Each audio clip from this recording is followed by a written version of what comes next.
Kolkata TV ডিজিটালে Bhaswati রয়েছে আপনাদের সঙ্গে। এই মুহূর্তে মধ্যপ্রাচ্যে যে যুদ্ধ পরিস্থিতি তৈরি হয়েছে, মূলত আমেরিকা এবং ইসরায়েলের যৌথ মদতে ইরানে লাগাতার হামলা চালানো হচ্ছে। তেল আবিবে হামলা চালানো হচ্ছে, দুবাই বিমানবন্দর নিশানায় রয়েছে দোহা এবং বাহরিন বিমানবন্দর। বিভিন্ন জায়গায় ভারতীয়রা আটকে পড়েছেন, তাদেরকে ফিরিয়ে আনতে নয়াদিল্লির তরফে সমস্ত রকম সতর্কতা নেওয়া হয়েছে। এবার প্রশ্ন হলো যে এই যে এরদোগানের তুরস্ক, তারা কি বলছে? আমেরিকার তরফে এপিক ফিউরি অপারেশনের নাম দেওয়া হয়েছে। আমেরিকা যে পাল্টা আক্রমণের পথে হাঁটছে ইরান জুড়ে, ইরানের এই সংঘাতে এখনো পর্যন্ত বেশিরভাগ নিহত হয়েছেন।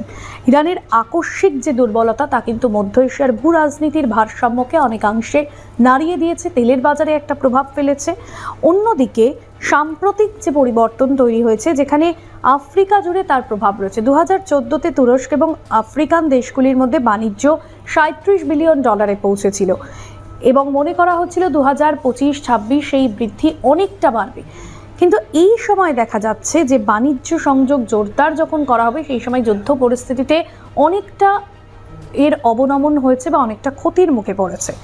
অন্যদিকে আরব আমিরশাহী তারাও কিন্তু নিজ নিজ রাজধানীতে ইরানের রাষ্ট্রদূতদের তলব করেছে এবং এই হামলার বিরুদ্ধে তীব্র প্রতিবাদ জানিয়েছে। সংযুক্ত আরব আমিরশাহী এবং জর্ডানের বিদেশ মন্ত্রকও ইরানের এই পদক্ষেপকে লজ্জাজনক বলেছে। সেটা কি বলেছে জর্ডানের তরফে?